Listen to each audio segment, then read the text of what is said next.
What's up, lovers? Welcome back to the channel. Thank you for tuning in today. If you are new here, my name is Mide Nancy. You're welcome. And if you are a returning subscriber or a returning viewer, thank you for tuning in today. Today's video, just like you can see in the title, I'm going to be talking about stereotypes, Nigerians, which of the stereotypes are true, and just a lot of things that I don't even know if I'm going to be smiling or if I'm going to be like frowning. I think it makes sense for me to frown, just so you know that it's a topic that I'm passionate about. Like, it's painful. Anyways, let's just get into the video without further ado. I'm going to start this video by saying that, there is a 99% chance that when someone, maybe you travel to Europe, I don't know your nationality, you're not Nigerian, and you travel to Europe and someone asks, where are you from? And you say, oh, I'm from Burkina Faso. People want to know more about your country because they don't really know anything about these countries. Maybe when you say I'm from Mozambique, I'm from Angola, they're like, wow, where is that located? they ask questions. They want you to tell them something, and then you end up telling them what you want them to know. But as a Nigerian living abroad in Europe, when they ask, where are you from? Like, that's one of the questions I dread most. I don't know, we are going to get to know why as this video progresses. Like, back to what I was saying. Where are you from? And you say, I'm from Nigeria. And they're like, oh wow. That oh wow it says a lot. They are not like curious, like, oh, Nigeria, tell me something about Nigeria. It's like, oh, start remembering probably things that they already have in mind. Everyone has this little bit of image of Nigeria in their mind already, so they are not like surprised because they already know certain things about the country.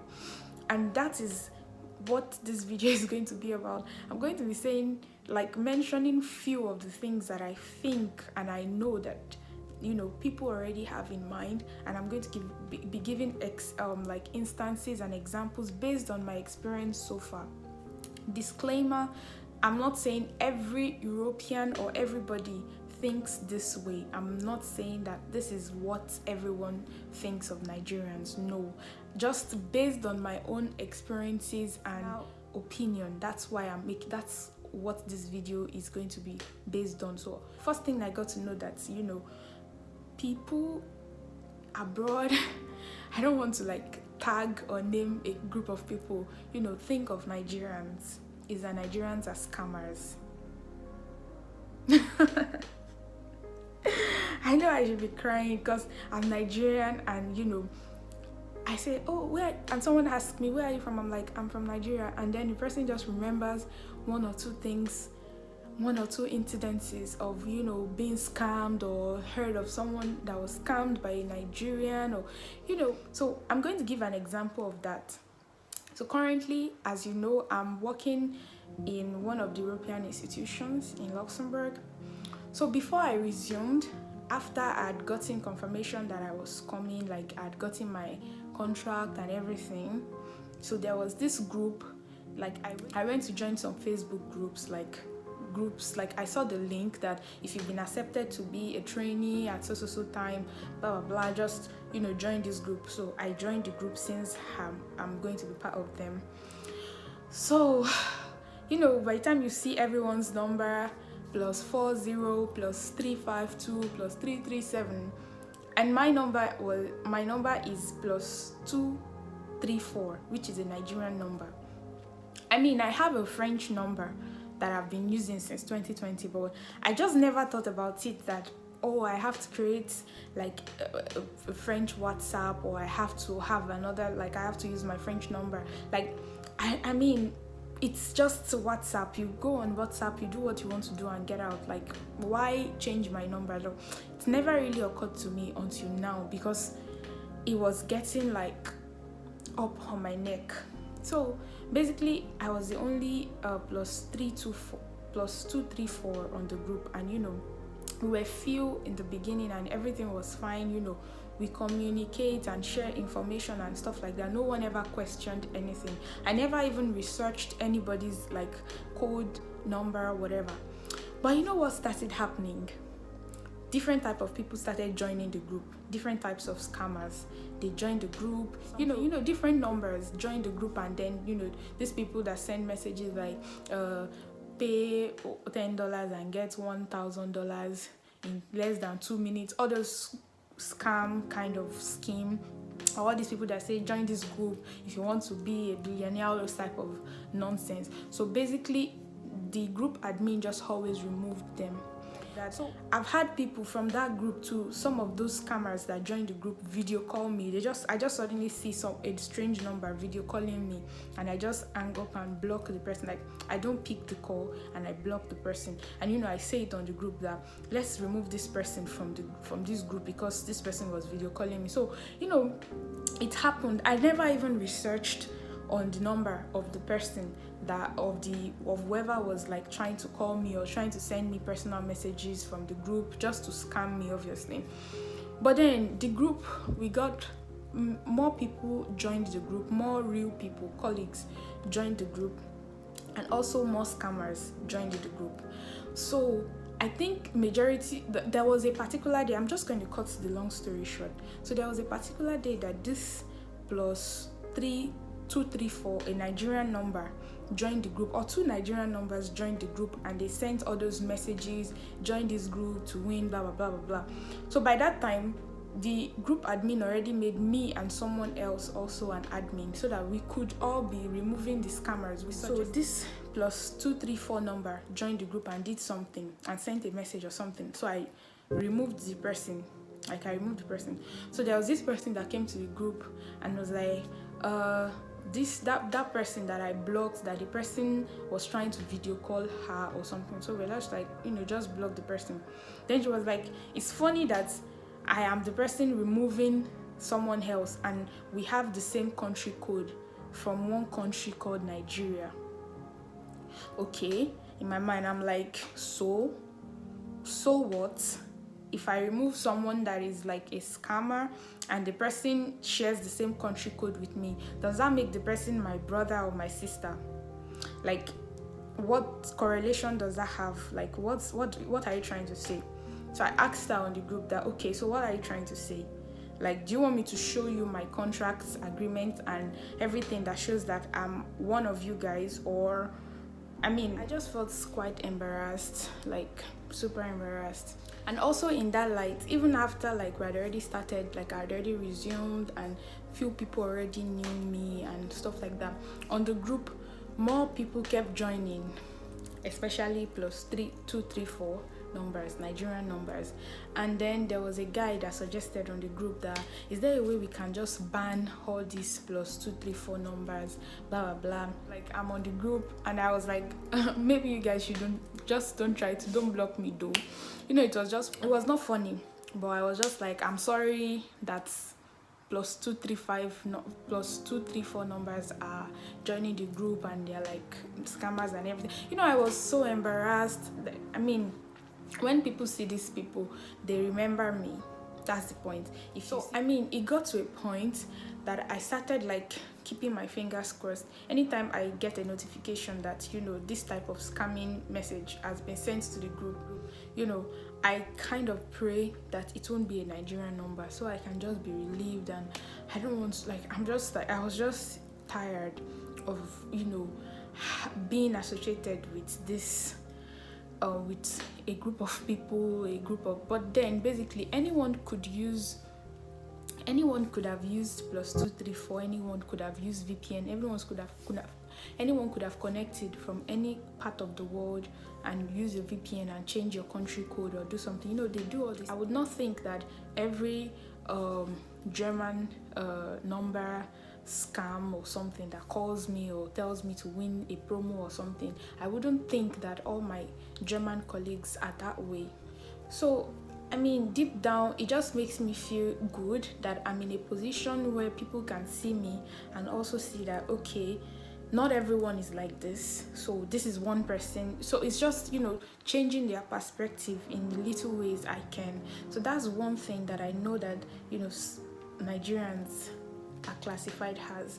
I mean, there are several other examples. Even my colleague in my office, she was telling me about, certain series of calls and different type of scams and things like what she knows about Nigerians.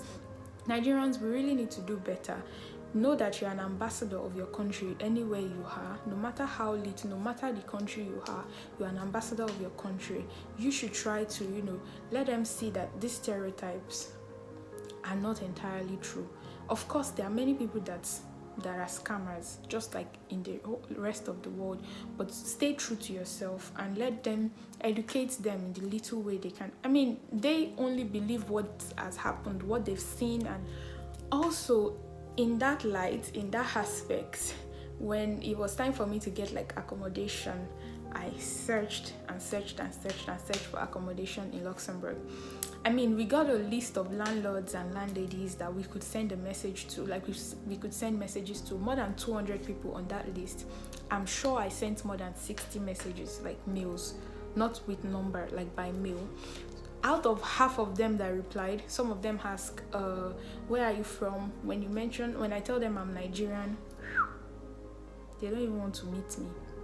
Talk more of allowing me to stay in their house and pay rent. No.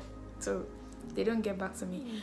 This thing was something that was like, it was in my heart, like, why is my country working against me, or why is my nationality working against me? So another instance is that on the same WhatsApp group, there was one of my colleagues that sent like 3 numbers of 3 landladies. So she was like, oh, these 3 landladies, in case anyone is still searching for accommodation, these 3 landladies have free rooms, like not free, you pay, have empty rooms that you could rent. So send them a message, blah blah blah. I mean, I didn't think about anything that, oh, maybe using my WhatsApp number could be a problem. I never even thought about it. Immediately she sent the message, I sent 3 of them messages. And it's not like I just sent them message like, hey, hi. No, I introduced myself fully. My name is this. I'm going to be a trainee in so place for the duration of so and so. I got your number from our group chat with my colleagues, and I'd like to ask, I constructed good messages. But you know what? These 3 different landladies read my messages and none of them replied. Not even hi. Like, they didn't even reply the messages, and it ticked, blue tick. WhatsApp now, you see the blue tick that, they read these messages.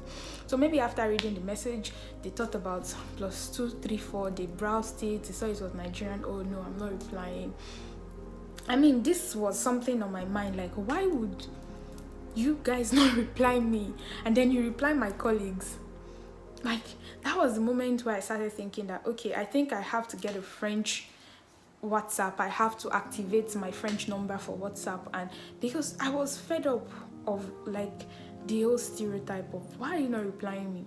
I mean, there was a house that I already got, like I had almost sealed the deal, everything, like I had video called the landlady. She had showed me the house and everything, and she told me there was 1 more room left for anybody. So I told her I would tell them on the group that my potential landlady has a spare room and everything. So I was even the one who broadcasted the landlady on the group, just in case anyone was interested, all for me to be ready to pay for like the deposit fee.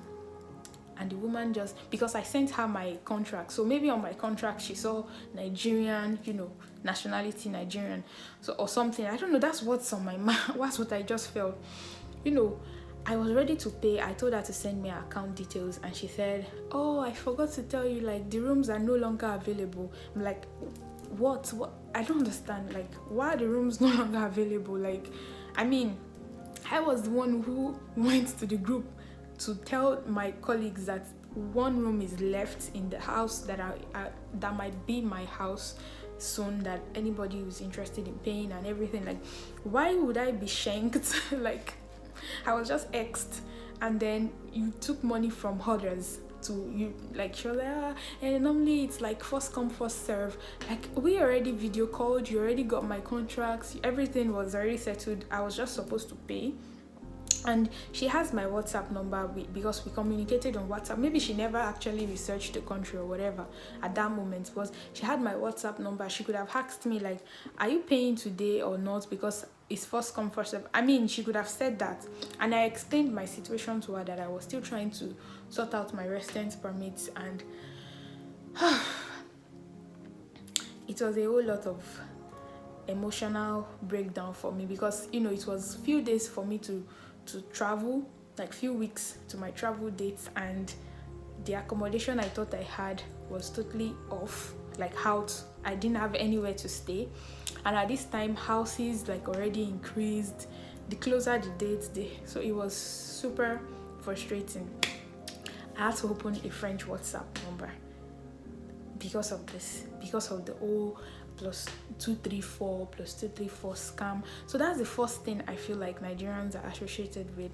I want to tell you, if you are not Nigerian and you also have that mentality, not every Nigerian is a scammer. If you have opportunity, maybe if you're a landlord, you're a landlady, hear the person out, know the person, meet the person before you make decisions. I don't know.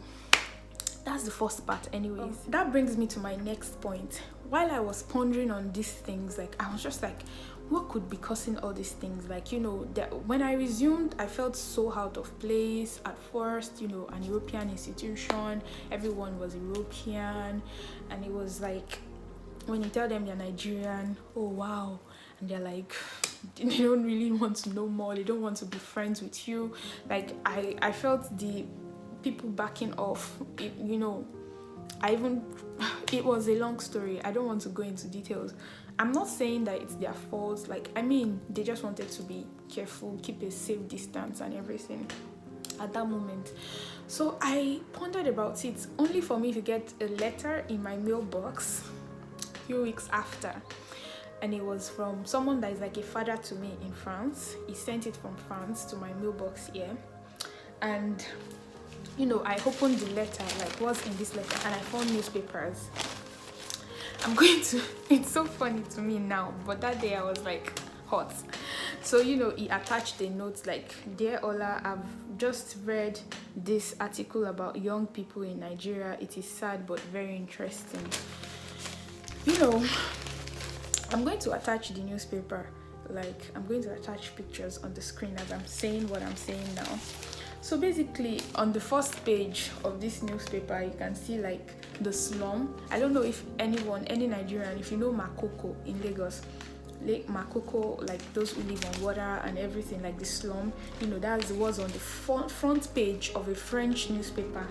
In Nigeria, in Lagos, Nigeria, education is in like disaster in the slums, all that. I'm like, okay, and so why front page? That's not even what I was not even ready for the next banger. And the next thing that I was going to see on the second page was, in Nigeria, 90% of the population are uneducated and illiterate. Like 90% of the population. Nigeria boasts of a population of more than 250 million people, and they are saying 90% of the population in Nigeria are uneducated and illiterate. Like, I must be the daughter of the president or the governor for me to be here and I'm like educated. Like, it doesn't make sense why the French government will go ahead to make claims in the newspaper for citizens to read without actually doing proper research. It doesn't make sense to me. Research, type on Google like what's population of Nigeria like illiterate or something. Obviously you won't get the right amount, but you will get like a percentage, and this is claiming 90%. So this is what people read, this is what Europeans read, this is what French people read, or whichever country does all these newspapers. This is what they read, and they keep in mind that, wow, in Nigeria 90% of them are like uneducated. So when they meet a Nigerian, it's more like they remember what they read one day about Nigeria. Oh, the only thing I know about Nigeria is that, half of the country. I had to send a message to this person back that I read the articles, and I must say that, half of the whole article is wrong. It doesn't make any sense because it's not true. More than half of Nigerians are educated. More than half. The percentage that are uneducated and illiterate, there are many people that are uneducated and illiterate, and it happens in every other country. But why would France choose to capitalize this? There are so many things happening in France that they could talk about. There are so many things happening in Europe currently that should be their priority. But now they are choosing to do this. I never see anything in the newspaper about the Eco-Atlantic city in Lagos, one of the biggest cities to come, the futuristic city that is going to be in competition with Dubai, something that the media should be focusing on, something that is huge for Nigerians. But they care about showing that 90% of Nigerians are illiterate, which is not true. So when they read things like this, obviously that's what they have in mind. I was not done with that when I got to my office in Luxembourg and I got a newspaper, because every morning there's one of my colleagues that brings newspapers. The front page, I'm going to attach a picture because you need to see this. Yeah, quite clear. The front page of a Luxembourgish newspaper shows a Congolese man who married triplets. It doesn't add up. Fine, he married triplets, that's his business. Now it's more like polygamy or polygamy in Congolese, blah blah blah. So maybe someone now reads this newspaper and just think about it. Oh, so in Congo they can marry. These things happen, but have you announced any good thing that is happening in front paper of the Luxembourgish newspaper? A Congolese man that marries 3 ladies. It doesn't add up to me. So it's painful that I get to be in a situation where I have to want to hide my nationality. My nationality is something I didn't choose, but it chose me. I have no choice but to be proud of it. Wherever I go, let people know. But then getting to a stage where you have to start hiding these things, I realize that it's unhealthy. Other people wouldn't hide their nationality. They will be proud of it, that, oh, I'm from this, I'm from that. But living here, because of you already know what people have in mind, you already know how they think about it, you'll be like, okay, I really don't want to be associated. It has never happened to me. I've never lied about my nationality. I'd rather avoid gatherings where I know people are going to question me. What do you do? Blah blah blah. Is it true that this and this happens? Is it true that that and that happens? I'd rather avoid such gatherings than going there and telling them lies. And when even certain things, I tell them that yes, it happened. Yes, this happens in Nigeria. It's true, and it happens in your own country too. The media in your country just doesn't want to put it on the billboard. They're just not capitalizing it. It happens in your country too. I let them know that these things happen. We're in the world. We need to do better as Nigerians. We need to create a better image of ourselves. The way we need to let the world see us in a different light. Everyone is always blaming the government. The government is this, the government is that. But you as a person, what are you doing? Are you contributing to the downfall of the country, or are you contributing to the growth of the country? Ask yourself the question. Is your personal life actually negative? Is it helping Nigeria negatively or positively? I've had people ask me that, do you have cars? Do you have... My colleague, someone asked that do you have taps that water comes out of the tap?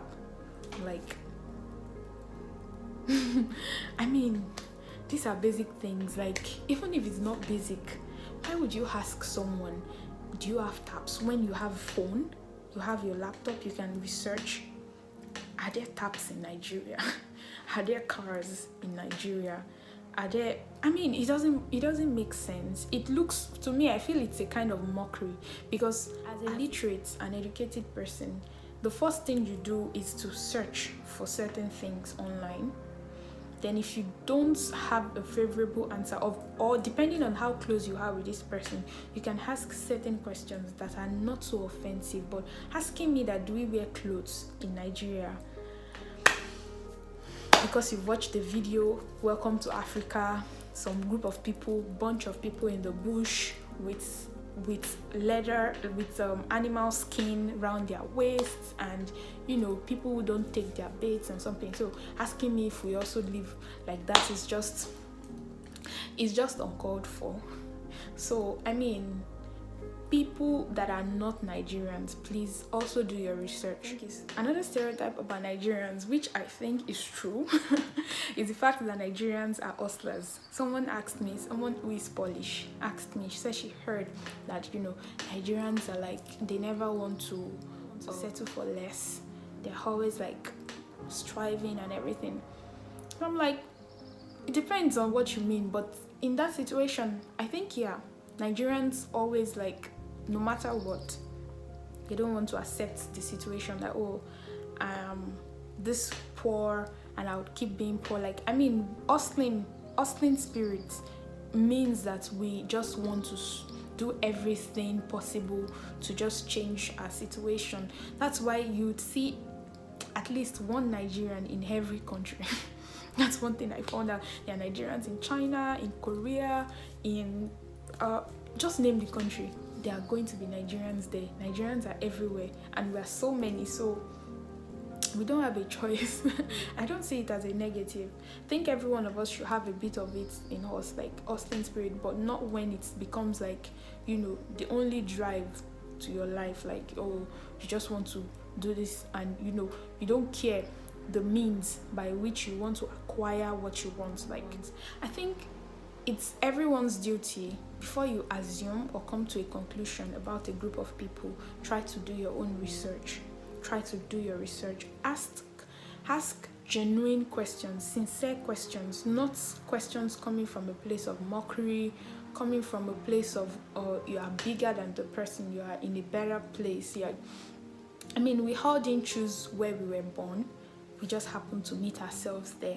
So if everyone can have that in mind, have the mentality in mind that, I mean, people that are like poor and living hard lives, if they had the chance, the opportunity, they would also want to choose. If they could choose, they would choose a better life for themselves. Parents would choose better lives for their kids. They would choose a better country for their children and for their people, that, oh, I want you to live in this place for you to have a better life. So never think that what you have, you deserved it. No, I mean, you didn't deserve it. You just happen to have it by chance. So be happy with where you are, and be happy with other people, like for other people too. And I'm talking so much, I'm going off topic, but anyways, I hope you enjoyed today's video. Please, if you did enjoy today's video, give this video a big thumbs up. Please give this video a thumbs up. It helps my channel grow, and it helps YouTube see that I have a community of people that I'm talking with. And also, please do click the subscribe button below to join the family today. And yeah, let's get the channel to 1,000 subscribers. If you have a comment, if you agree to any of the points that I mentioned, leave a comment down below. I'll share this video with your friends, share this video, and just show some love in any ways you can. Thank you so much for watching to the end, and I'll see you in the next video. Bye bye.